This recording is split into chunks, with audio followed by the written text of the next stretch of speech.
Have you ever walked into a room and immediately felt out of place, like everyone else has this invisible glow, this effortless magnetism, while you're stuck in your own head, overthinking every word, every glance, every silent moment? That crushing self-doubt, the voice whispering you don't belong here, isn't just painful, it's holding you back from the very connections you crave. But what if I told you there's a way to flip that script, not with shallow tricks or fake confidence, but by tapping into a 2,000-year-old philosophy that rewires how you move through the world?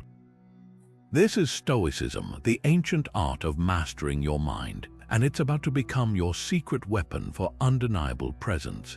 Think about the most captivating person you've ever met. What made them stand out? It wasn't just their looks or their words, it was something deeper, a calm certainty, a way of listening like you were the only person in the room. An unshakable vibe that made you lean in without realizing why. That's the Stoic edge. While everyone else is chasing approval, Stoics operate from a different rulebook. What happens to me isn't as important as how I choose to respond.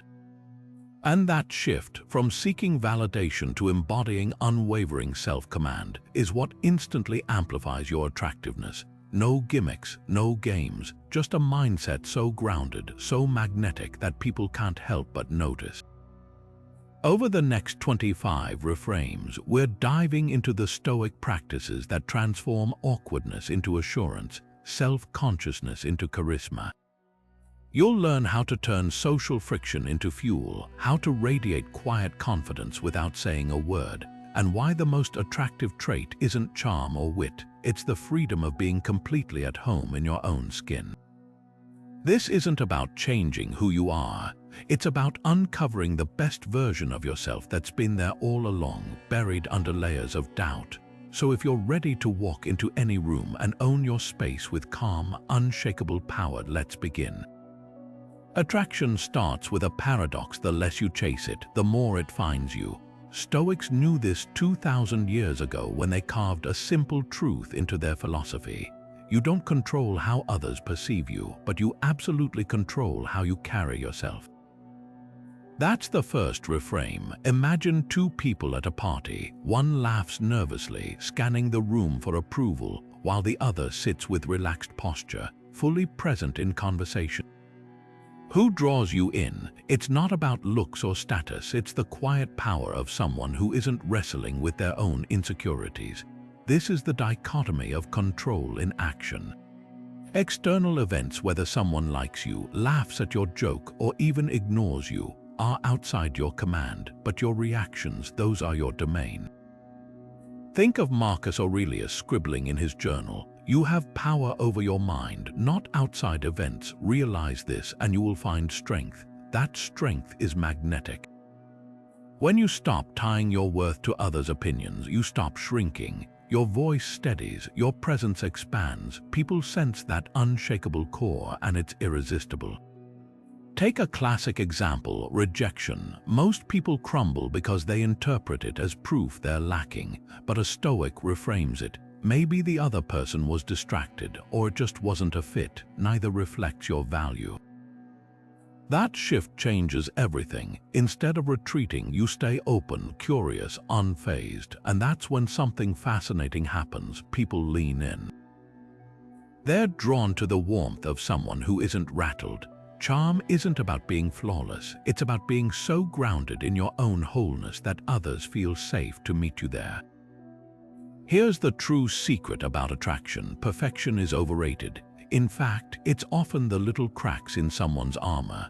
The way they laugh a little too loud or fumble with their words when excited, that make them unforgettable. This is where Stoics drop a game-changing concept, amor fati, the love of fate. It's not just accepting your so-called flaws, it's embracing them with such wholehearted enthusiasm that they become your signature. Picture two people at a networking event. One delivers a polished elevator pitch but flinches when they mispronounce a word. The other stumbles mid-sentence, grins, and says, "And that's why I shouldn't talk before coffee." Who would you rather grab lunch with? The difference isn't skill, it's the raw, disarming power of someone who refuses to apologize for being human. That's amor fati in action. Marcus Aurelius wrote, "The impediment to action advances action. What stands in the way becomes the way. Your quirks aren't roadblocks, they're shortcuts to connection." Now contrast this with insecurity's toxic spiral. Imagine someone obsessively adjusting their hair or rehearsing jokes in their head. Energy that could be spent engaging leaks into self-monitoring, and people sense that tension. It's like holding a glass of water with a death grip. The tighter you cling, the more spills out. But when you lean into your imperfections, something paradoxical happens. You relax. And that relaxation is catnip to others. Think of historical icons known for their allure: Cleopatra's sharp wit, Lincoln's self-deprecating humor. Their so-called flaws became legends because they wore them with pride. Here's the practice. Next time you feel that familiar cringe, maybe your voice cracks or you trip over a rug, pause. Instead of shrinking, amplify it. Crack a joke, roll your eyes at yourself. That moment of vulnerability, it's not weakness. It's an invitation for others to exhale and be real around you. Because nothing is more attractive than permission to drop the act, and that's the magic of amor fati. When you stop treating life like a performance and start treating it like a collaboration, you don't just accept fate, you dance with it. And people can't look away from someone who moves through the world with that kind of reckless, radiant authenticity. In a world that never stops talking, there's an undeniable power in the pause. Stoics didn't just practice silence, they weaponized it. Marcus Aurelius, the philosopher king who ruled Rome at its peak, scribbled a relentless reminder in his journals. Ask yourself at every moment, is this necessary? That question wasn't just about actions, it was a scalpel for trimming meaningless words. Imagine walking into a room where everyone's vying for attention, lobbing half-formed thoughts like confetti. Now picture the one person who listens with full attention, who speaks only when they have something worth hearing, who commands the room without raising their voice. That's the silent advantage. This isn't about playing coy or withholding for effect. It's about the gravitational pull of someone secure enough to let conversations breathe. Ancient Stoics called it laconism, the Spartan art of speaking with piercing brevity. While others drown in verbal clutter, your silence becomes a canvas others want to fill. Think of historical icons like Seneca, who warned that language is the mirror of the soul, or Epictetus, who taught that we have 2 ears and 1 mouth so we can listen twice as much as we speak. They knew words are currency and wasting them devalues your presence. Consider 2 colleagues in a meeting. One rushes to respond before sentences are finished, stacking platitudes like shaky Jenga blocks. The other waits, processes, then delivers a single insight that cuts to the core. Who earns the room's respect? Silence isn't empty space, it's the fertile ground where curiosity grows. When you resist the itch to fill every gap, people start projecting their best assumptions onto you. They'll assume depth, wisdom, mystery, because in truth, nothing makes others lean in like the quiet confidence of someone who doesn't need to prove they're interesting.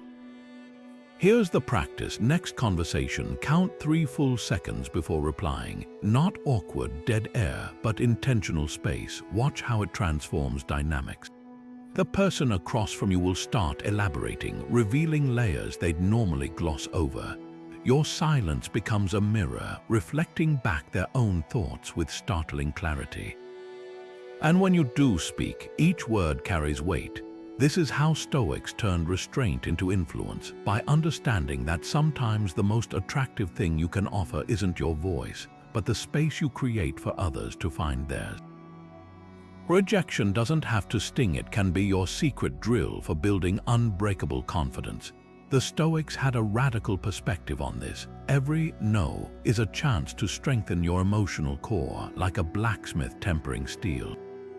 Picture an athlete training in extreme conditions so ordinary games feel effortless. That's what rejection does for your social resilience when you reframe it as practice, not punishment. Epictetus, born a slave and crippled by his master, wrote, "It's not what happens to you, but how you react that matters." He turned lifelong hardship into fuel for wisdom, proof that how you handle dismissal defines you far more than the dismissal itself. Think of the last time someone brushed you off. The gut punch feeling wasn't about the action, it was about the story you attached to it. They don't like me. I'm not enough. Stoics call this the discipline of assent, learning to pause between an event and your judgment of it. Rejection only drains your magnetism when you let it write your self-worth. But when you treat it as neutral data, they're busy, we're not aligned, timing's off, you maintain an unshakable center, and that's what people notice. Ever met someone who shrugs off a snub with genuine amusement? Their ease broadcasts, "I don't need universal approval to know my value," and suddenly everyone wants their validation. History's most admired figures mastered this. Diogenes, the philosopher who lived in a barrel, mocked Alexander the Great's power and became legendary for his indifference. When a potential romantic partner ignores you or a colleague dismisses your idea, channel that same energy, not arrogance but quiet amusement at life's unpredictability. The key isn't pretending it doesn't hurt, it's recognizing the hurt as optional. Marcus Aurelius wrote, "You're harmed only when you believe yourself to be." Here's the practical shift. Next time you face rejection, play anthropologist. Observe your reaction without buying into it. Interesting, my chest tightened when they said no. What story am I telling about what this means? That slight detachment drains rejection's power to define you. And when people sense you're unmoved by their indifference, they start questioning their own judgment. There's no quicker way to flip attraction in your direction than by radiating the one thing everyone secretly craves: the freedom of someone who knows their worth isn't up for debate. Ever notice how the most compelling people in your life didn't get that way through endless comfort? They've got a certain grit, a quiet strength that comes from weathering storms and emerging sharper. This is the fifth Stoic reframe. Pain is not your enemy, it's your most ruthless and effective teacher. Seneca, the philosopher who faced exile, chronic illness, and eventual execution by his own student, put it bluntly: difficulties strengthen the mind as labor does the body. That burn in your muscles during a workout, the knot in your stomach before a hard conversation, those aren't signals to retreat, they're proof you're upgrading your resilience. Think of a blacksmith forging a sword. The metal doesn't become unbreakable by resting in velvet. It's hammered, heated, and plunged into cold water until it can hold an edge. Your character works the same way. Take two people at the gym. One avoids squats because they're uncomfortable, while the other embraces the shake in their legs, knowing that's where growth happens. Who carries themselves with more quiet authority outside the gym? The difference isn't genetics, it's their relationship with discomfort. Stoics called this proherses, the will to choose what's right over what's easy. Every time you lean into struggle, you're not just building muscle or skill, you're crafting a mindset that radiates undeniable strength. Now apply this to emotional pain. Rejection, failure, criticism, they're like emotional weightlifting. Most people treat them as stop signs, but Stoics see them as signposts. When Seneca wrote, "Fate leads the willing and drags the unwilling," he was pointing to a universal truth: resistance magnifies suffering. Imagine two artists after a harsh critique. One spirals into self-doubt while the other dissects the feedback for hidden gems. A year later, whose work has evolved? Whose confidence is unshakable because it's been tested and refined? This reframe flips attraction on its head. People aren't drawn to those who have never been knocked down. They're drawn to those who rise with a glint in their eye, as if to say, "Is that all you've got?" History's most magnetic figures, from Lincoln to Mandela, wore their scars not as wounds but as proof of endurance. Your struggles aren't flaws to hide, they're the texture that makes you unforgettable. Here's how to practice this today. Next time you're faced with discomfort, physical or emotional, pause. Instead of asking, How do I make this stop? Ask, what is this here to teach me? That slight shift transforms pain from a threat into an ally.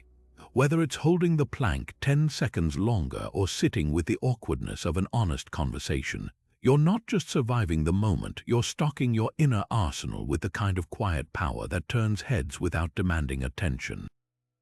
Because nothing is more attractive than someone who's forged in fire and radiates the unshakable calm of knowing they can handle whatever comes. There's a reason astronauts come back from space different, not just physically, but in the way they carry themselves. They've seen Earth from a distance, a tiny blue marble floating in infinite black, and suddenly, the things that used to rattle them seem laughably small. That's the sixth Stoic reframe, the view from above. It's not about dismissing your problems, it's about realizing most of them wouldn't even register if you zoomed out far enough. Marcus Aurelius practiced this daily, writing, "Think of the whole universe and how small your share of it. Think of eternity and how brief your slice." That shift in perspective doesn't just reduce anxiety, it unlocks a rare kind of charm. People who don't sweat the small stuff radiate an effortless cool because they're playing a different game. Picture this, you're rushing to an important meeting when you spill coffee on your shirt. Most people would spiral, frustration, embarrassment, maybe even canceling the meeting.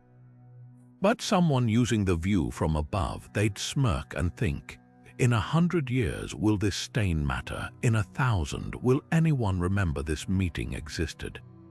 That's not nihilism, it's liberation. When petty concerns stop hijacking your energy, you free up space for what actually counts. Presence, connection, the kind of engagement that makes others feel like they're the only person in the room. History's most magnetic figures understood this.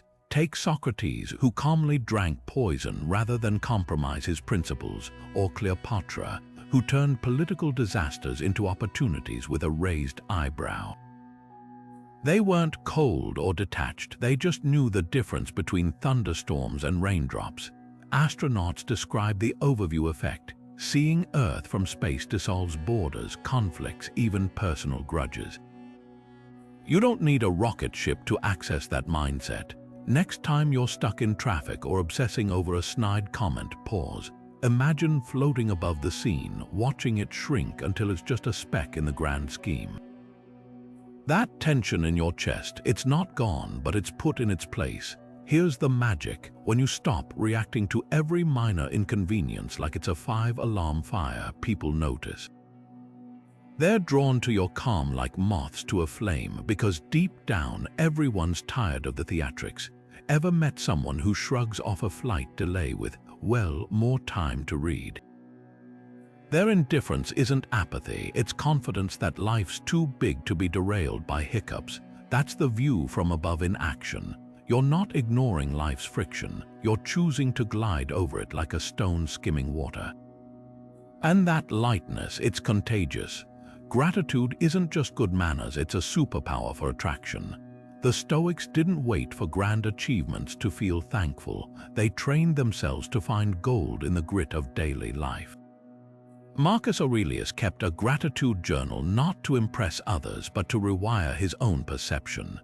When you arise in the morning, he wrote, think of what a precious privilege it is to be alive, to breathe, to think, to enjoy, to love. That daily practice didn't just make him wiser, it gave him a radiant presence people couldn't ignore, because here's the secret: contentment is contagious. When you genuinely appreciate the warmth of sunlight or the taste of fresh bread, you're not just noticing details, you're broadcasting a rare frequency of abundance that pulls others toward you like a magnet. Contrast this with entitlement. Ever been around someone who treats life like a vending machine, constantly shaking it when they don't get what they want? That energy repels, but someone who pauses to admire the way steam curls off their coffee, they're subtly signaling they're at peace with the present moment, and that's catnip for human connection. Seneca put it bluntly, no man is poor if he can stand firm in the midst of want. Ancient Stoics practiced poverty simulations, voluntarily wearing rough clothes or eating simple meals, not to suffer, but to sharpen their appreciation for what they already had. That's the alchemy of gratitude. It turns ordinary moments into social currency. Take two co-workers. One complains about the office temperature, the mediocre sandwiches, the slow Wi-Fi. The other laughs about the wonky chair that squeaks like a mouse, or shares how the afternoon light paints the walls gold. Who would you rather sit beside? Gratitude doesn't mean ignoring life's friction. It means choosing to focus on the sparks. Research backs this. People who journal just 3 gratitudes daily report higher happiness, but what's less discussed is how others perceive them. They're the ones strangers strike up conversations with, the ones who get remembered long after the interaction ends. This isn't about performative positivity. It's about the quiet confidence of someone who knows they already have enough. Think of historic figures like Epictetus, who celebrated his broken lamp because it forced him to live by the stars, or modern icons like Fred Rogers, who found wonder in rain delays and neighborly chats. Their magnetism wasn't manufactured, it was the natural glow of appreciation turned outward. Here's how to practice it tonight before sleep. Name 3 tiny things that didn't have to go right but did. The bus arriving just as you did, the crispness of an apple, the way your friend's eyes crinkle when they laugh. Do this for a week and watch how your posture softens, your voice warms, your presence opens. Because when you stop chasing more and start celebrating enough, people sense that lack of hunger and they'll gravitate toward it, desperate to borrow your light. Death isn't morbid, it's the ultimate wingman. The Stoics didn't shy from this truth. They carved it into their daily rituals with memento mori, Latin for remember you must die. But here's the twist, this wasn't about fear. It was about urgency refined into presence. Imagine watching a movie where the hero knows they have limited time. Every glance, every line of dialogue crackles with weight. That's the effect mortality awareness has on real-life charm when you stop treating it as a specter and start wielding it as a whetstone for your attention. Seneca put it bluntly, you act like mortals in all you fear and like immortals in all you desire. Most people drift through conversations half asleep, saving their real selves for some mythical later. But when you internalize that this talk, this laugh, this shared silence might never happen again, your listening sharpens, your laughter deepens, your silences stop feeling awkward and start feeling intentional. History's most magnetic figures, from Steve Jobs' legendary intensity to Frida Kahlo's unapologetic passion, shared this trait. They moved through the world like they were running out of time because they were. Think of 2 people at a dinner party. One checks their phone mid-sentence, their attention split between the present and some future obligation. The other leans in, eyes locked, as if trying to memorize the cadence of your voice. Who leaves an imprint? Memento mori isn't about dark theatrics. It's about the quiet intensity of someone who treats every interaction like a limited edition artifact. The Roman general Lucius Sulla hosted his own funeral while still alive, to drive home the point, you're already in the middle of your last act. Here's where most misunderstand Stoic mortality practice. It's not live fast, die young recklessness. It's the opposite, a calibrated focus that strips away pettiness like layers of old paint. When Marcus Aurelius wrote, "You could leave life right now." Let that determine what you do and say and think. He was pointing to a paradox. The more you accept life's finitude, the richer your moments become. Ever noticed how travelers connect faster than neighbors? Shared impermanence accelerates intimacy. Try this reframe today. Before your next conversation, pause for 3 seconds. Whisper to yourself, this might be our last talk. Not to spiral into grief, but to sharpen your presence. Watch how your distractions melt. Watch how your questions dig deeper. Watch how the other person's posture changes when they feel truly seen. That's the secret sauce of charisma, not slick techniques, but the raw, fleeting beauty of someone who knows the clock's ticking and chooses to spend their seconds on you. Anger feels like a storm, sudden, uncontrollable, crashing through your system like a tidal wave. But here's the Stoic secret. It's not the storm that defines you, it's the harbor you build inside yourself. Seneca, who wrote an entire book on anger while serving the notoriously volatile Emperor Nero, called it temporary madness, and madness by definition is a surrender of control. Now imagine two people facing the same insult. One flares up, face red, voice spiking. The other pauses, exhales, and responds with the calm of someone who knows fire doesn't put out fire. Who commands the room without raising a finger? That's the 9th reframe. Anger is a choice, not a reflex. And mastering that choice doesn't just prevent regret, it radiates a regal composure that makes others instinctively straighten their spines in your presence. Consider the anatomy of anger. It always starts with a story, "They disrespected me," or "This shouldn't have happened." Stoics call these impressions not facts but interpretations. Epictetus, born into slavery and beaten so severely it crippled him, taught that men are disturbed not by things but by the views they take of them. When someone cuts you off in traffic, the event itself is neutral. Your judgment, "They did that on purpose," is what ignites the fury. But here's the pivot point. You can reject that judgment like a misdelivered package. Marcus Aurelius, ruling an empire teeming with betrayals, wrote, "You have power over your mind, not outside events. Realize this and you will find strength." That strength isn't passive. It's the proactive discipline of refusing to let others dictate your emotional weather. History's most revered figures wielded this like a sword. When Lincoln's Secretary of War called him a "damned fool" in front of the cabinet, Lincoln didn't lash out or freeze him out. He laughed and said, "If Stanton says I'm a damned fool, then I must be one." He's usually right. That effortless deflection didn't weaken him, it broadcasted an unassailable confidence. Contrast that with modern outrage culture, where people wear indignation like a badge of honor. The Stoic alternative: treat insults like rain checks. "I'll decide later if this deserves my energy." By then, the moment's passed and you've kept your dignity intact. Here's the practice. Next time someone provokes you, insert a mental pause button. Picture their words as a ball thrown at you. You don't have to catch it. Let it roll past while you ask, is this person's opinion a fact? Will this matter in a week? What's the most strategic response, not the most satisfying?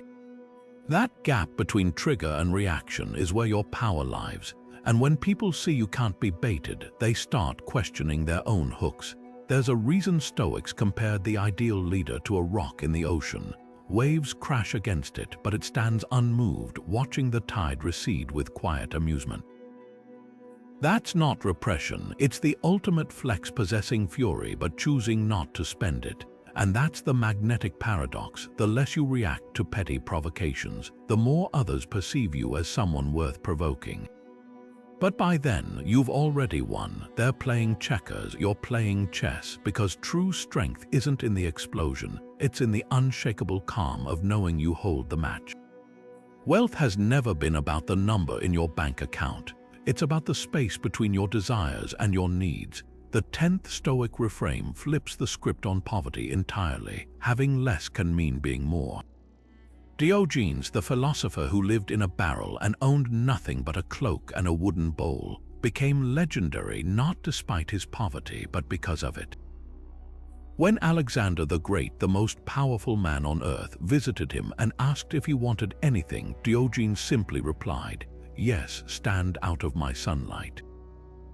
That moment wasn't just a witty clapback, it was a masterclass in the subtle power of non-neediness. While kings scrambled for his approval, Diogenes lounged in contentment, proving that the less you cling to, the more unshakable your confidence becomes. Think of two people at a high-end restaurant. One obsesses over whether their outfit is expensive enough, their wine choice impressive enough. The other wears a simple but well-fitted shirt, orders what they genuinely crave, and radiates ease. Who commands the room? It's not about the price tag, it's about the quiet assurance of someone who doesn't use possessions as crutches. The Stoics called this ataraxia, a state of calm untouchable by external turbulence. Seneca, despite his wealth, practiced voluntary poverty regularly, writing, "It is not the man who has too little, but the man who craves more that is poor." That craving is what leaks neediness, and neediness is the ultimate charisma killer. Now apply this to modern minimalism. Ever noticed how Steve Jobs' black turtleneck or Einstein's identical suits became iconic?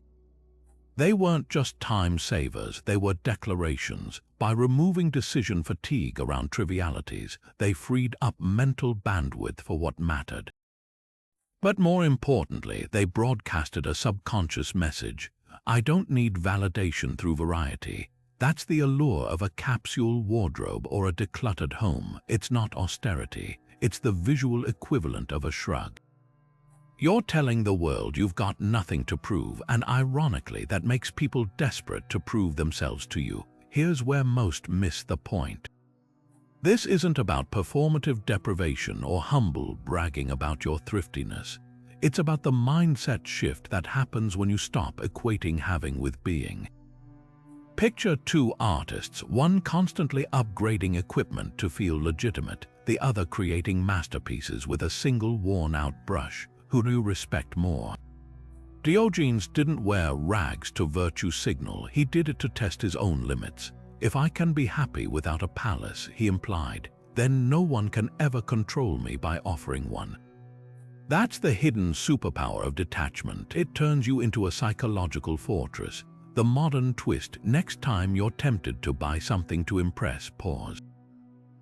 Ask, is this for me or for the imaginary audience in my head?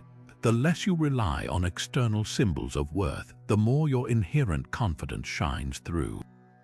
Because true wealth isn't about accumulation, it's about the freedom of knowing you're already complete without the extras.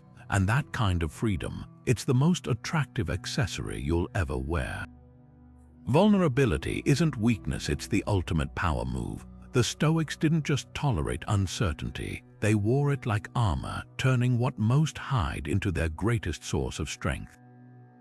Epictetus, the former slave whose teachings outlasted empires, put it bluntly, "It's impossible to learn what you think you already know." That admission, "I don't have all the answers," isn't self-sabotage, it's the bedrock of unshakable confidence. Picture two leaders addressing a crisis. One blusters through with half-baked assurances, sweating under the weight of their own facade. The other leans into the mic and says, "Here's what we know, here's what we don't, and here's how we'll figure it out together."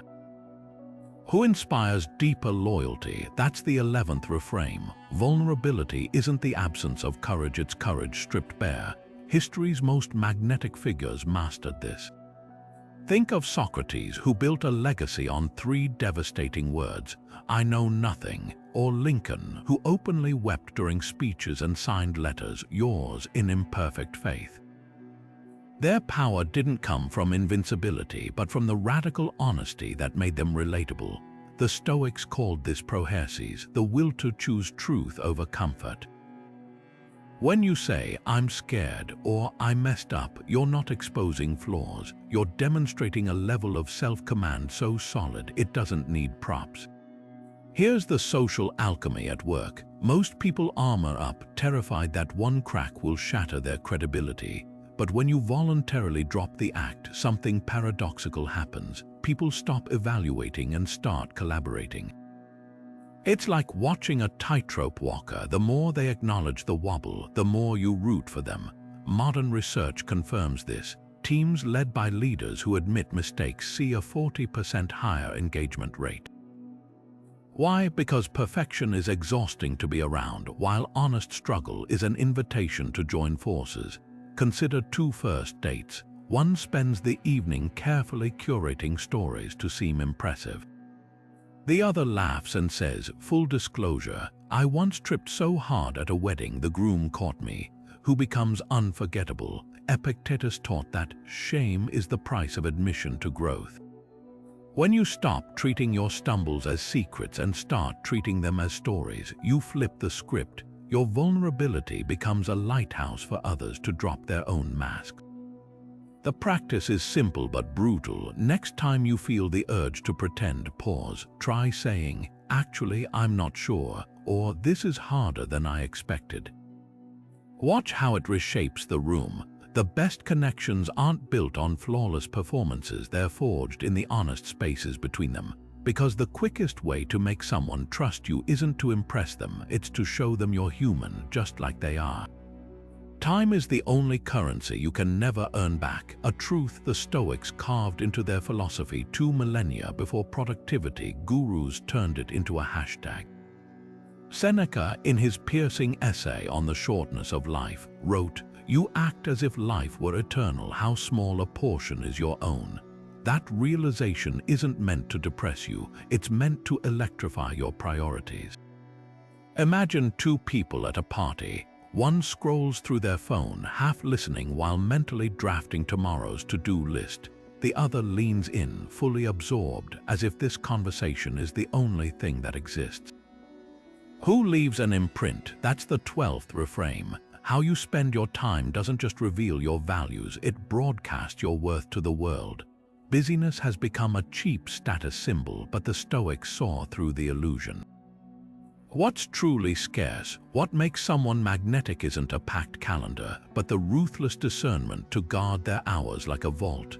Think of Marcus Aurelius, ruling an empire during plague and war, yet journaling daily to remind himself, "You could leave life right now." Let that determine what you do and say. His power came not from doing more, but from choosing less with surgical precision. Modern research echoes this. People who say no frequently are perceived as more competent, not less accommodating. Why? Because scarcity creates value. A Chinese letter watch isn't coveted for its mechanics, it's coveted because few can own it. Your attention works the same way. Consider 2 colleagues. One says yes to every request, their time stretched thin like butter over too much bread. The other declines gracefully but firmly, their schedule a curated gallery of what truly matters. Who do you respect more? The Stoics called this premeditatio malorum, premeditation of losses. By envisioning their own death daily, they filtered out trivial pursuits, leaving only what deserved their limited breath. That's why Steve Jobs wore the same black turtleneck, or why Einstein owned 7 identical suits. They eliminated decision fatigue to invest their focus where it counted. Here's the social alchemy at work. When you treat your time as finite and sacred, others start treating it that way too. Your refusals become a mirror, forcing people to ask, "Is this worthy of her?" Not in arrogance, but in quiet alignment with your purpose. History's most admired figures, from Marie Curie's relentless lab hours to Warren Buffett's two-list strategy for focus, understood this. They didn't just manage time, they weaponized it, turning selectivity into a silent signal of mastery. Try this today. Before agreeing to anything, ask Seneca's brutal question: is this how I'd spend my last day? Not to paralyze you, but to clarify. The more you prune the non-essential, the more your remaining commitments glow with intention. And that glow, it's the unmistakable mark of someone who doesn't just pass through life, who chooses moment by moment to inhabit it fully. Because nothing is more attractive than a person who knows their time is priceless and spends it accordingly. Gossip doesn't just stain the person being talked about, it stains the talker. The Stoics saw judgment as a form of mental pollution, a toxic habit that corrodes your own peace long before it reaches its target. Marcus Aurelius scribbled a brutal reminder in his journals: when you wake up in the morning, tell yourself, the people I deal with today will be meddling, ungrateful, arrogant, dishonest, jealous, and surly. But here's the twist: he didn't write that to justify disdain. He wrote it to free himself from the exhausting cycle of labeling others. That's the 13th reframe. Judgment is a weight you voluntarily carry, and putting it down doesn't just lighten your step, it makes you a beacon for genuine connection. Picture two co-workers at lunch. One dissects the boss's divorce, the intern's outfit, the client's shaky presentation. The other listens, nods, then shifts the conversation to ideas or shared interests. By day's end, which one do you trust with your vulnerabilities?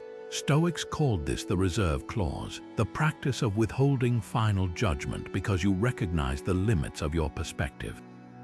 Epictetus taught, what upsets people is not things themselves, but their judgments about things.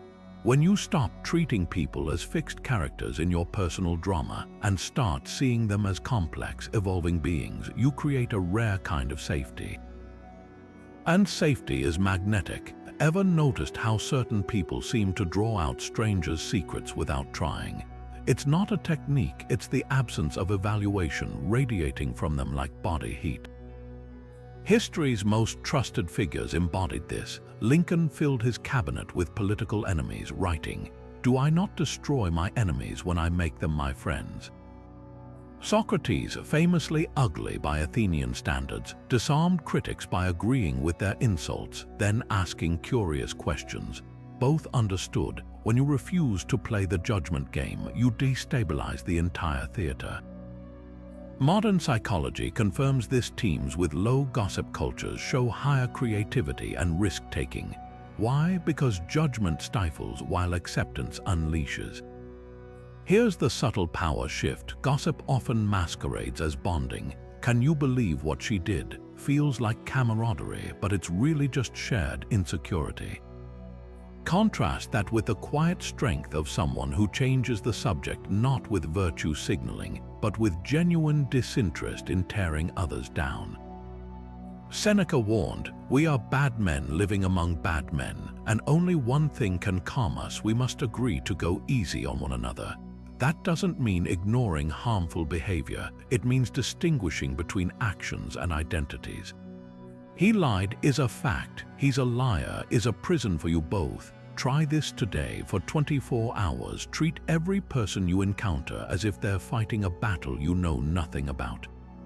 When judgment arises, and it will note it like a passing cloud, then let it drift. Watch how conversations deepen when others sense your silence isn't waiting to pounce but holding space. Because the quickest way to become someone others admire isn't to polish your own image, it's to reflect theirs back with dignity intact. And that reflection, free of smudges, becomes the clearest mirror of your own character.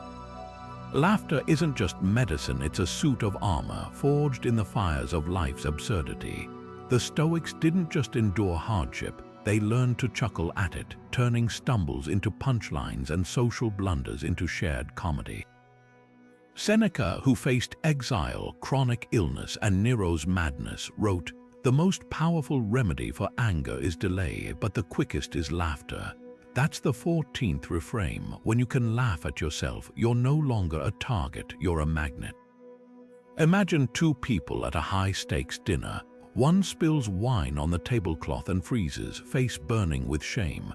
The other raises their glass and deadpans, "I've been told I bring color to every occasion."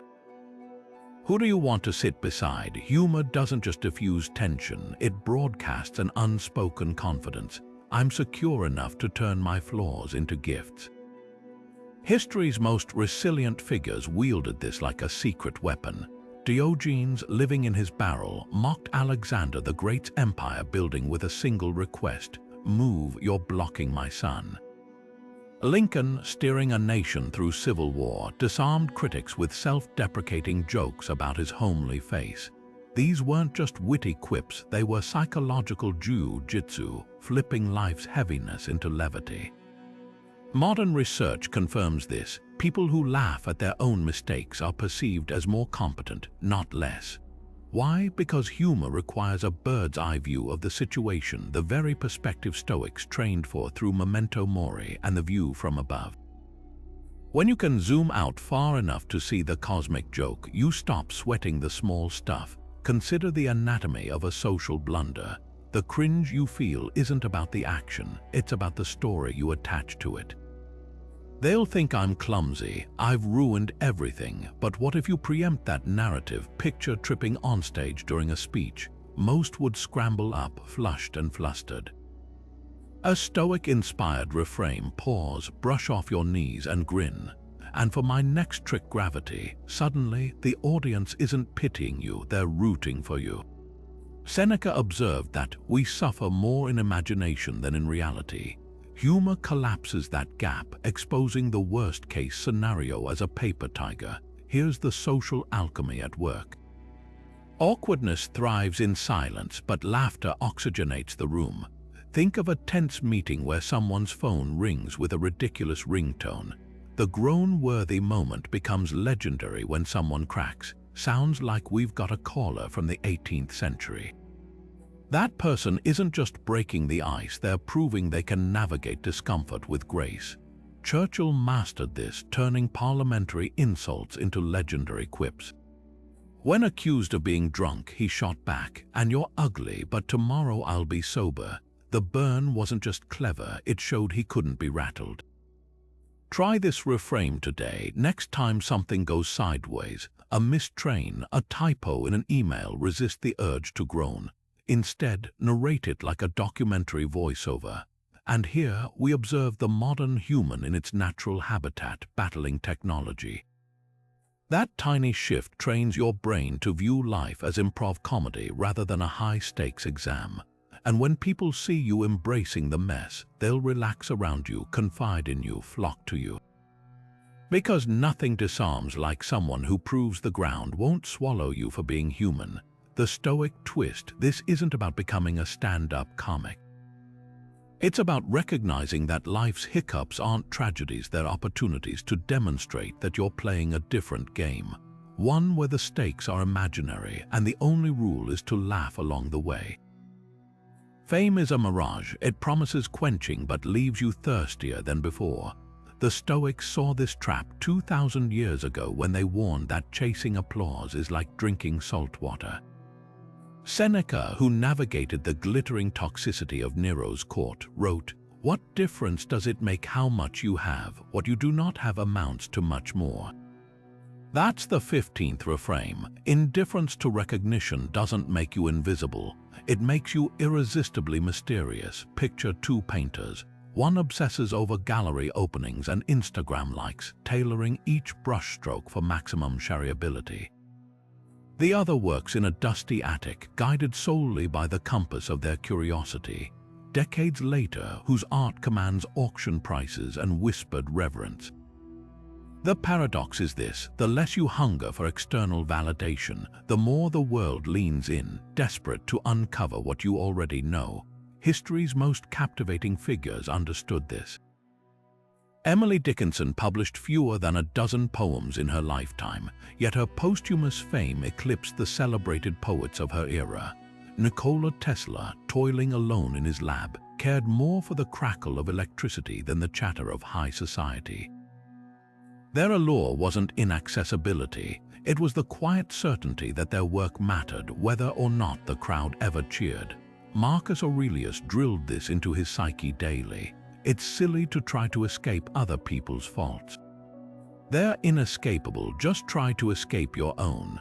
When you stop molding yourself to fit the zeitgeist, you become a force that defines it. Modern culture has it backward. We confuse visibility with value, mistaking trending for timeless. But think of the last influencer who dominated your feed. Can you recall a single thing they said a month later? Contrast that with the neighbor who gardens in blissful obscurity, whose heirloom tomatoes become local legend. The difference isn't talent, it's the absence of desperation. The Stoics called this autarkeia, self-sufficiency of the soul. Like a tree growing toward the sun, not because it's applauded, but because that's its nature, you radiate a different quality when your motivation comes from within. Here's the social alchemy at work. Status seekers emit a subtle vibration of neediness. Do you like me yet? That repels even as it entertains, but someone engrossed in their craft, indifferent to the crowd. They emit a silent challenge. Keep up if you can. Think of Frida Kahlo, bedridden and painting for no audience but herself, or Van Gogh, who sold one painting in his lifetime yet wrote, "I am seeking. I am striving, I am in it with all my heart." Their magnetism wasn't manufactured, it was the byproduct of an inner fire too bright to ignore. Try this litmus test. Next time you're about to share an accomplishment, pause. Ask, would this still matter if no one ever knew? If the answer's yes, share it with pride. If not, reconsider your motives. The quickest way to become unforgettable isn't to clamor for attention. It's to become so consumed by what you love that attention becomes an afterthought. Because the world doesn't cherish what it's force-fed, it treasures what it stumbles upon like a secret too potent to keep. Patience isn't passive, it's the art of wielding time like a weapon. While modern culture screams for instant gratification, the Stoics reframed waiting as a strategic advantage. Picture two people texting. One fires off rapid replies, fingers twitching for the next ping. The other lets hours pass, not out of indifference, but because they're fully immersed in their actual life. Who seems more intriguing? That's the 16th reframe. Delay isn't denial, it's demonstration. When you master the pause, you signal that your attention isn't cheap currency to be spent on whoever dings your phone first. Marcus Aurelius, ruling an empire under constant demand, wrote, "No one can lose either the past or the future. The present is all anyone possesses." He wasn't advocating laziness, he was highlighting the power of presence. Think of a chess grandmaster in a speed match. While amateurs scramble to move, the master sits still, calculating. That stillness isn't hesitation, it's dominance. Now apply this to daily interactions. When you don't jump at every notification, you're not playing hard to get. You're broadcasting that your focus is a limited edition resource. And scarcity, as any economist will tell you, drives value. History's most influential figures weaponized this. Queen Elizabeth I famously took weeks to respond to suitors' letters, turning diplomatic tension into a tool. Steve Jobs delayed product launches not just for perfection, but to stoke anticipation. The message wasn't, "I'm busy," it was, "I'm untouchable." Epictetus, the Stoic slave-turned-teacher, put it bluntly, "No great thing is created suddenly." By reframing patience as active discipline rather than passive waiting, you transform from a participant in someone else's timeline to the architect of your own. Here's where most misunderstand patience. It's not about manipulation or fake aloofness. It's about recalibrating your relationship with time itself. Consider two colleagues. One answers emails within minutes, their urgency telegraphing, "My time is yours." The other responds deliberately, their measured pace whispering, "My priorities dictate my pace." Who commands more respect? The Stoics called this criteria endurance forged through intentional discomfort. By sitting with the itch of impatience, whether it's a delayed reply or a slow-moving project, you're not just building willpower, you're rewiring your social presence. Try this reframe today. Next time you feel the pull to respond immediately, pause. Let the moment stretch. Use that space to ask, is this urgency mine or am I borrowing someone else's?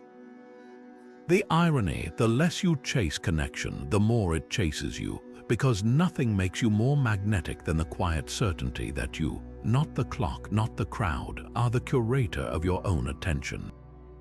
And that's a power no algorithm can replicate. Comparison steals more than your peace, it robs you of your unique path. The Stoics saw envy as a form of self-sabotage, a distraction from the only race that matters, the one against your former self. Epictetus, who rose from slavery to become one of history's most revered philosophers, put it plainly. He is a wise man who does not grieve for the things he does not have, but rejoices for those he does. That shift from "why don't I have what they have" to "what can I do with what's already mine" doesn't just calm your mind, it broadcasts an energy so secure, so self-contained that others instinctively lean in.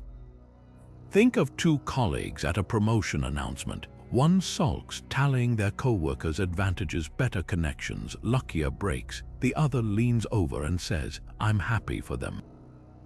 Now let's dissect what I can learn from this. Who would you trust with your next career move? The Stoic secret here is prosouch attention turned inward.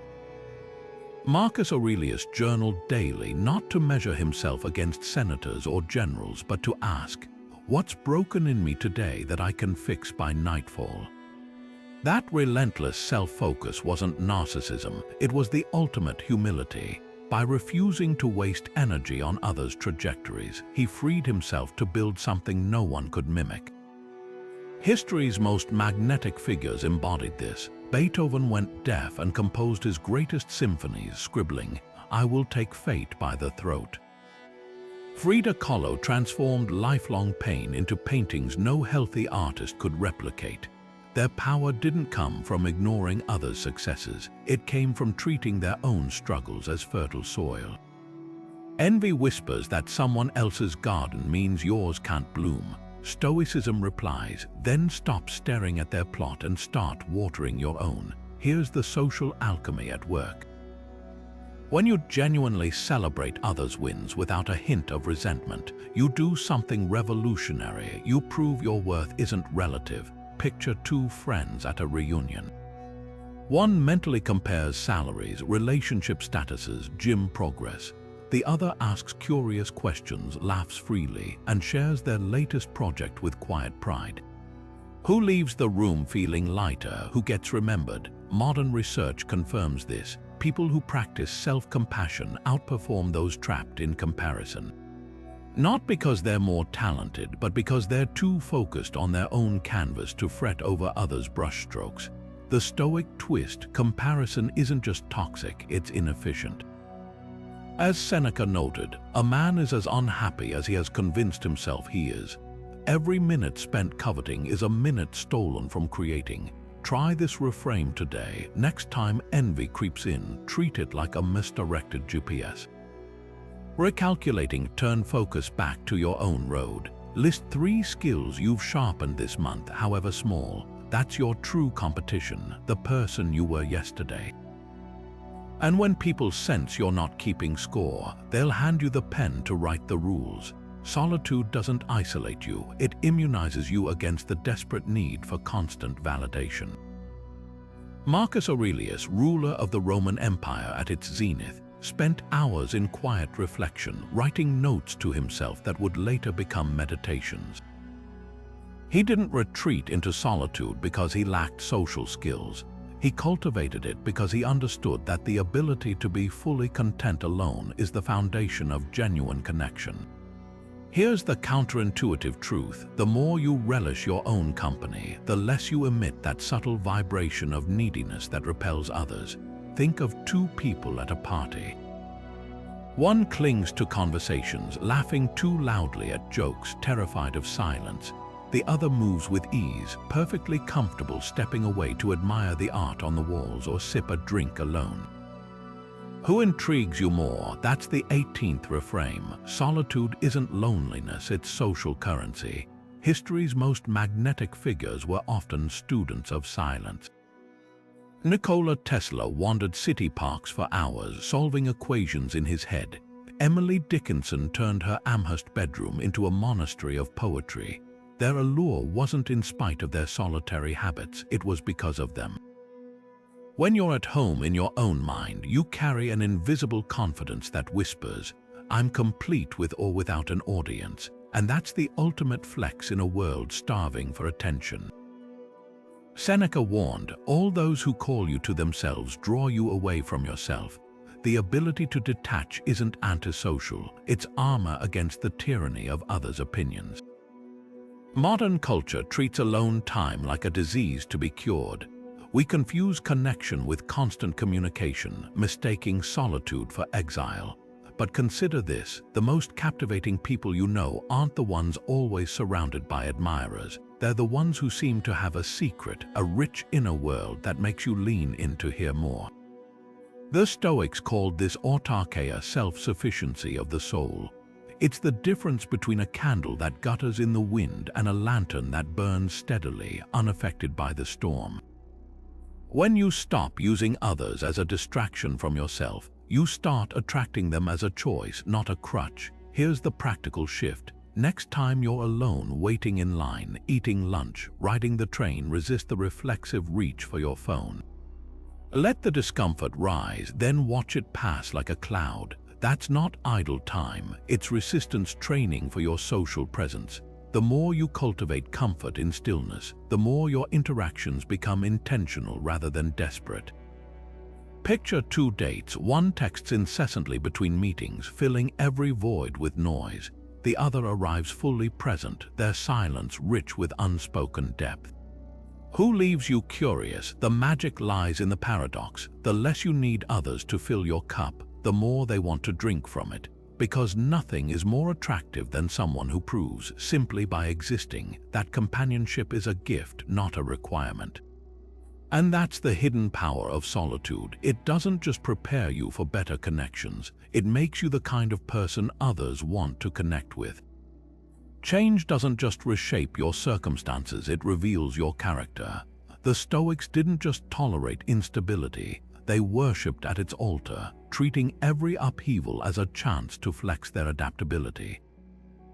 Heraclitus, the philosopher who inspired Stoicism, famously said, "No man ever steps in the same river twice, not as a lament but as a celebration." Here's the evolutionary truth hidden in that observation. The ability to pivot gracefully isn't just practical, it's primal. Picture two hunters in ancient times. One freezes when the river floods their usual path. The other scans for new routes, testing branches for makeshift bridges. Who survives? Who thrives? That's the 19th reframe. Fluidity isn't failure, it's biological brilliance. When you embrace change as your natural state, you don't just cope, you radiate the kind of resilience that's been hardwired into attraction since the dawn of time. Consider the modern equivalent: career whiplash. One person clings to an obsolete role, reskilling begrudgingly only when forced. Another voluntarily reinvents every few years, treating each industry shift like an explorer charting new terrain. Who seems more vital, more magnetic? The Stoics called this sympatheia, the interconnectedness of all things. Just as seasons don't mourn their own transitions, you shouldn't mourn yours. Marcus Aurelius ruled during plagues and wars, yet wrote, "The impediment to action advances action. What stands in the way becomes the way." His power came not from resisting chaos, but from dancing with it. History's most admired figures mastered this pivot. Darwin didn't just study evolution, he embodied it, scrapping his sacred theories when evidence contradicted them. Picasso cycled through artistic eras: blue period, rose period, cubism, not out of indecision, but because stagnation smelled like death to him. Their genius wasn't in clinging to a single identity, it was in treating reinvention as oxygen. Modern science confirms this. Brain scans show that people who embrace novelty have more active dopamine systems. Translation: adaptability isn't just strategic, it's euphoric. Here's the social alchemy at work. Most people broadcast their rigidity like armor. "I've always been this way," a mistaking consistency for strength. But someone who shares, "I used to think X, but now I realize Y," does something revolutionary. They prove growth is possible. Think of two dates. One rattles off the same opinions they've held since college. The other says, "Funny enough, I hated jazz until last year, then something clicked." Who intrigues you? Vulnerability about change signals confidence, not fickleness. The practice is simple but radical. Next time you're faced with a pivot, a layoff, a move, a broken plan, ask, "What's this freeing me to try?" Not as toxic positivity, but as evolutionary curiosity. When you stop apologizing for your metamorphoses and start wearing them like evidence of aliveness, people don't just admire you, they subconsciously think, "If they can transform, so can I." And that's the ultimate attractor, not perfection, but proof that we're all works in progress, glowing brighter with every edit. Kindness becomes truly magnetic when it's given freely, without an audience, without a ledger tracking what's owed. The Stoics called this radiate, excellence of character for its own sake, not as a performance or a transaction. Imagine two people donating to a homeless shelter. One posts about it on social media with a carefully angled photo. The other slips cash into the donation box when no one's looking and walks away. Both acts help, but only one carries that quiet, unshakable dignity the Stoics revered. That's the 20th reframe. Authentic kindness doesn't just serve others, it sculpts your soul into something irresistibly radiant. consider the ripple effect of anonymous generosity. When you hold the door for a stranger without waiting for thanks, or leave a book in a cafe with a note saying, "For you, whoever finds this," you're not just brightening someone's day, you're training your brain to associate goodness with intrinsic reward.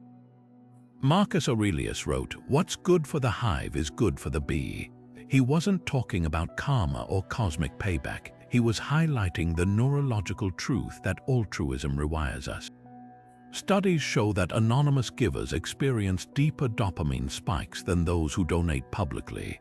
Why? Because the act isn't diluted by external validation. It's purity in motion. History's most beloved figures mastered this. Saint Nicholas, the real-life inspiration for Santa Claus, was said to toss coins through windows to avoid recognition. The Stoic philosopher Musonius Rufus taught that true kindness should feel as natural as breathing. If you do something good and another finds out, that shouldn't affect your joy any more than if no one knew. Contrast this with modern, performative kindness, where the camera starts rolling before the hand reaches out. The difference isn't in the deed, it's in the energy. People sense when generosity comes with invisible strings, and it leaves a metallic aftertaste. Here's the social alchemy at work. Random acts of kindness create a halo effect, an unconscious bias that makes people attribute other positive qualities to you. Smile genuinely at a barista, and they'll remember you as the warm one, imprinting that warmth onto everything from your coffee order to your character. But the Stoic twist, that halo isn't the goal, it's a byproduct. Epictetus warned, if you want to improve, be content to be thought foolish and stupid in externals. Translation: let them misunderstand your motives. Your integrity isn't up for debate. Try this reframe today. Perform one act of kindness where secrecy is the priority. Pay for the next person's toll, but drive away before they notice. Tape a bag of snacks to a neighbor's door after midnight. Watch how it shifts something in you, not because you've been praised, but because you've proven to yourself that goodness needs no witness. And that's the ultimate attractor, not the applause, but the quiet certainty that you're someone who does the right thing simply because it's right. Because here's the paradox: the less you care about being seen as kind, the more your kindness becomes unforgettable. Butterflies in your stomach aren't a sign you're about to fail, they're proof you're about to grow. The Stoics had a radical practice for this: premeditatio malorum, or the premeditation of evils. It sounds grim, but here's the twist. It's not about dwelling on worst-case scenarios. It's about rehearsing them so thoroughly that fear loses its fangs. Picture two people before a first date. One obsesses over every possible misstep, their nerves twisting into awkward small talk. The other leans into the tension, whispering, "This isn't terror. It's the same energy as standing at the edge of a waterfall." Who walks in radiating electric presence? That's the 21st reframe. Anxiety and excitement are the same physiological response. The label you choose determines whether it paralyzes or propels you. Neuroscience backs this. The adrenaline rush before public speaking, identical to the surge before riding a roller coaster. The difference isn't in your body's reaction, it's in the story you wrap around it. Seneca, who faced exile and forced suicide, wrote, "We suffer more in imagination than in reality. By mentally walking through disasters, what if I spill my drink? What if my mind goes blank?" You drain their power to shock. Like a fire drill, the rehearsal makes the real event feel familiar, even playful. History's greatest performers use this. Adele vomits before concerts, yet channels that nausea into raw vocal power. Churchill practiced speeches with pebbles in his mouth to master the stumble. They didn't eliminate nerves, they weaponized them. Here's the social alchemy. When you stop resisting anxiety and start narrating it as anticipation, your body language shifts. Pupils dilate, posture opens, voice gains a resonant edge. These are the same cues we read as charisma. Think of two job candidates. One delivers polished answers with robotic precision. The other pauses, grins at their own nervous energy, and says, "You'll have to forgive me, I'm just really excited about this role." Who gets hired? The one who proves they can alchemize discomfort into connection. Try this reframe today. Next time your palms sweat before an event, don't dismiss it as fear. Amplify it. Say aloud, "I'm not nervous, I'm charged." Watch how the energy morphs from something you endure to something you wield. Because the most magnetic people aren't those without butterflies, they're the ones who have learned to make them fly in formation. Small talk isn't small at all, it's the gym where charisma gets toned. The Stoics didn't dismiss trivial exchanges, they saw them as micro-labs for mastering presence. Picture two people at a coffee shop. One rattles off a scripted, "How's your day?" While staring at their phone, the other notices the barista's name tag, asks about the origin of their tattoo, and actually listens to the answer, who leaves a spark in their wake. That's the 22nd reframe. Every mundane interaction is a dress rehearsal for depth. When you treat the checkout line like a training ground, you're not just being polite, you're sharpening the blade of your attention so it cuts through superficiality when it really counts. Marcus Aurelius wrote, "What we do now echoes in eternity." He wasn't talking about grand speeches, he meant the cumulative power of tiny, fully present moments.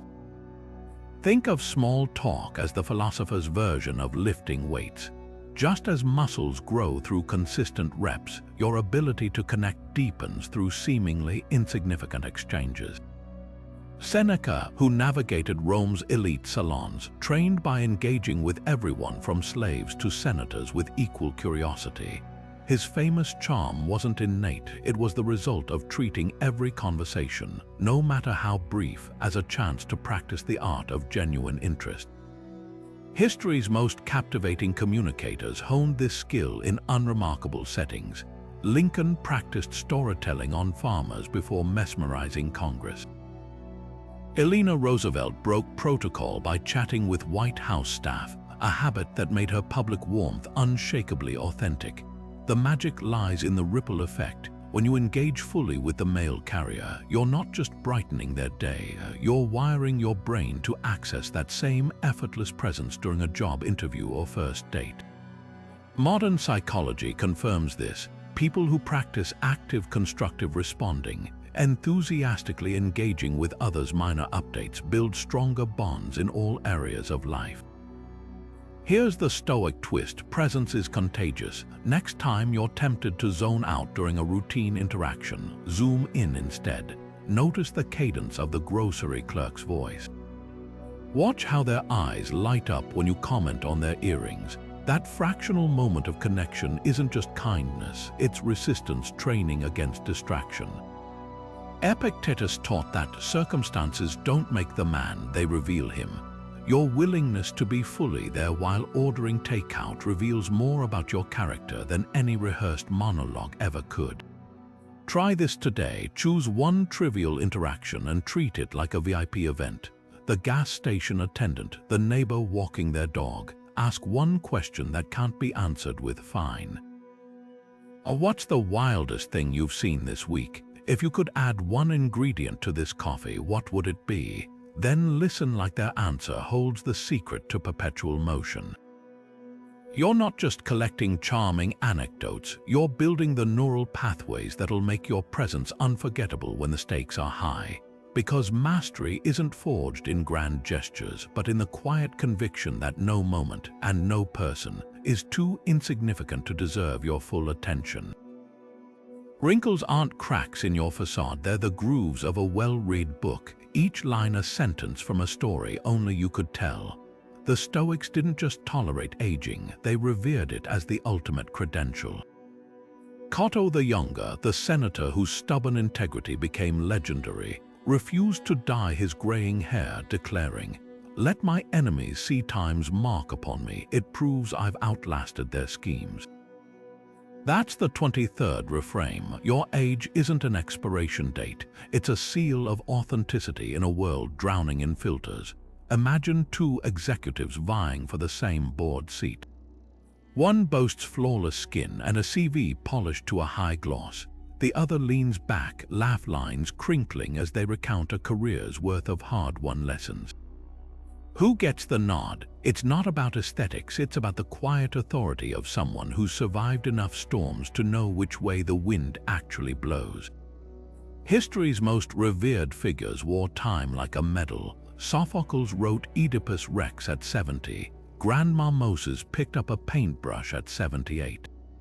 Their power didn't come from resisting age, but from treating it as a forge. Marcus Aurelius scribbled in his journals, "The longer I live, the more beautiful life becomes, not as empty optimism, but as a tactical observation." Every year added to his arsenal of perspective, turning him into a ruler who could spot a lie from across the forum. Contrast this with modern desperation for perpetual youth, the Botox, the denial, the midlife sports cars screaming, "I'm not done yet." Stoicism whispers the counterintuitive truth: the quicker you surrender to time's passage, the more it becomes your ally. Here's the social alchemy at work. When you stop apologizing for your years and start collecting them like rare coins, you emit a frequency most can't ignore. Think of two storytellers at a party. One relays a wild college escapade. The other, with silver-streaked hair, shares how they lost everything in the dot-com crash, then rebuilt, whose tale lingers in the room like good whiskey.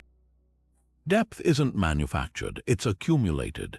The Japanese practice of wabi-sabi, finding beauty in imperfection and transience, captures this perfectly.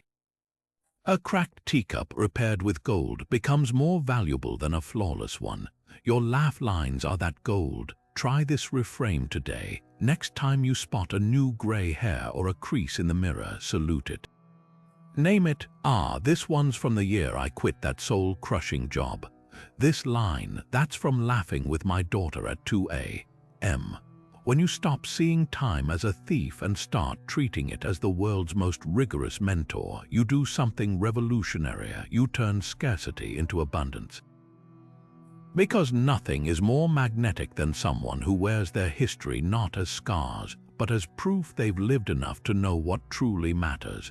And that's the Stoic secret: youth fades, but presence deepens. The former is borrowed, the latter is earned, and in a culture obsessed with renting attention, owning your years is the ultimate power move. Your luxury watch isn't yours, it's the universe letting you borrow it for a while.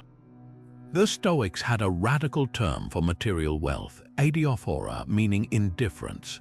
Not worthless, but neutral, unnecessary for true flourishing. Here's the twist: when you treat possessions as transient guests rather than permanent extensions of yourself, you emit a paradoxical energy. The less you cling, the more you broadcast that you're already complete. Picture two people at a valet stand. One frets over door dings, barking, "Be careful with my baby." The other tosses the keys with a grin. "It's just a hunk of metal, get us back in one piece." Who radiates the kind of ease that makes heads turn. This isn't about faux humility or pretending to disdain nice things. It's about recognizing that ownership is an illusion. Marcus Aurelius, Emperor of Rome, wrote daily reminders that even his purple robes were sheep's wool dyed with shellfish blood. By reducing his crown to raw materials, he wasn't diminishing its value, he was freeing himself from its psychological weight. Modern psychology confirms this. People who view possessions as temporary report higher life satisfaction. Not because they have less, but because they're no longer hostage to maintaining their stuff. History's most magnetic figures embodied this. Alexander the Great, who wept when he had no more worlds to conquer, died realizing his empire would fracture the moment his body cooled. Contrast that with Diogenes, who drank from a wooden bowl until he saw a child cupping water in their hands, then smashed his bowl, laughing at his own unnecessary attachment. The lesson: luxuries are fine to enjoy, but the moment you believe they define you, you've handed over your sovereignty. Here's the practical shift. Next time you're admiring a prized possession, a car, a designer bag, a vintage guitar, pause.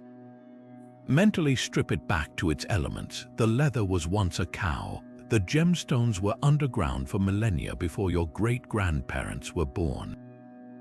This isn't nihilism, it's alchemy. By holding things lightly, you transform them from status symbols into playful curiosities. That's why Steve Jobs could wear the same black turtleneck every day and still command a room. His power came from what he created, not what he consumed. The social magic lies in the subtext. When you casually refer to your BMW as a German-engineered tin can, you're not downplaying its quality. You're signaling that your identity isn't welded to its logo. People sense that lack of desperation, and it's intoxicating because nothing whispers, "I have abundance," like someone who knows their worth doesn't come with a receipt. Try this reframe today. Pick one treasured item and demote it in your mind to borrowed. Wear your Rolex. The atoms in this watch predate me and will outlast me. Live in a penthouse. These walls have housed generations before me. I'm just passing through. That subtle shift doesn't erase enjoyment. It amplifies gratitude while snipping the invisible strings that tie your confidence to objects. Because here's the ultimate Stoic flex: when you can genuinely say, "Take it, I'll still be me," you've unlocked a freedom so rare it becomes your most attractive feature. And that kind of detachment, it's the richest luxury of all. Love isn't something you fall into. It's something you build brick by brick every single day.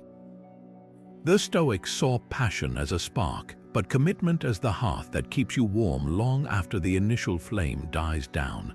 Think of two couples. One thrives on grand gestures and constant butterflies, panicking when the rush fades. The other shows up with quiet consistency, fixing coffee before dawn, listening through yawns after long shifts, choosing patience even when it's hard. Who would you trust to hold your secrets? That's the 25th reframe. Love isn't a feeling you wait for, it's a skill you practice, and that shift, from chasing highs to cultivating depth, doesn't just sustain relationships, it makes you magnetic in a world addicted to temporary thrills. History's greatest love stories weren't written in fireworks but in embers. When Seneca wrote letters to his wife Paulina from exile, he didn't romanticize their separation. He anchored it in shared philosophy, in the daily choice to see absence as training for their bond. Compare that to modern swipe culture, where connections are discarded the moment they demand effort. The Stoic alternative: treat love like a sculptor treats marble, not as something finished but as material to shape with deliberate hands. Marcus Aurelius journaled about his wife Faustina's flaws, not to resent her, but to train himself in acceptance. When she falls short, I must ask myself, what am I failing to give? That's the alchemy of chosen love. It transforms obligation into devotion. Here's where most misunderstand commitment. It's not about gritting your teeth through bad years. It's about recognizing that love, like a garden, needs daily tending, not just occasional admiration. Picture two friends reuniting after a decade. One reminisces about wild nights and inside jokes. The other pulls out a worn notebook. Remember when you mentioned wanting to write? I've been saving clippings for you. Depth isn't measured in years, but in how often you've chosen to see someone anew. The magic lies in the mundane. A Stoic doesn't just love when it's easy. They practice loving because it's hard. When Epictetus said, "Practice sometimes a way of living like a person who's been wronged," he wasn't advocating martyrdom. He was training resilience in affection. Ever noticed how the elderly couples who still hold hands in parks aren't the ones who won the genetic lottery? They're the ones who treated love as a verb long before it was a hashtag. Now turn this lens inward. Self-love isn't bubble baths and affirmations. It's the daily decision to show up for yourself like you would for a struggling friend. When you stumble, do you berate or whisper, "Try again tomorrow"? That's the ultimate flex, treating your own heart with the same loyalty you'd demand from a partner. Because nothing is more attractive than someone who proves through action that their love isn't borrowed, it's built to last. So here's the final Stoic secret: passion fades, but devotion deepens. The former is a breeze, the latter is the roots that keep you standing when storms come. And in a world of disposable connections, becoming someone who knows the difference. That's the rarest kind of power, So there you have it, 25 Stoic reframes that don't just change how you think, but how you move through the world. This isn't about memorizing quotes or pretending life doesn't sting. It's about building what I call Stoic swagger, that unshakable quiet confidence that comes from knowing you've got a toolkit for whatever life hurls your way. From amor fati turning your flaws into superpowers, to memento mori sharpening your presence like a blade, each reframe is a lever pulling you toward a version of yourself that doesn't just tolerate chaos but thrives in it. But here's the catch: wisdom untested is just trivia. Don't drown in all 25 at once. Pick 3, just 3, that resonate right now. Maybe it's practicing the view from above when traffic boils your blood, or treating rejection like a blacksmith's hammer, shaping your resilience each time it lands. Or perhaps it's the radical self-sufficiency of knowing your worth isn't up for debate. Stack these wins like bricks, and soon you'll look up to find you've built an unshakable fortress of calm in a world of noise. Now, here's your challenge. Which reframe will you test today? Not tomorrow, not when things calm down today. Drop it in the comments like a public commitment. Write it down like Marcus scribbling in his journal. Because the real magic of Stoicism isn't in the reading, it's in the repetition. The daily grind of bending these ancient tools to modern life until they feel less like philosophy and more like reflex. One last thing, come back in a week and tell us what shifted. Did silence become your secret weapon? Did laughing at your own stumbles turn tension into connection? This isn't just about you, it's about proving that 2,000-year-old wisdom still cuts through the fog of today. Now go pick your 3. The world's waiting to see what happens when you stop chasing approval and start embodying the kind of presence that demands it.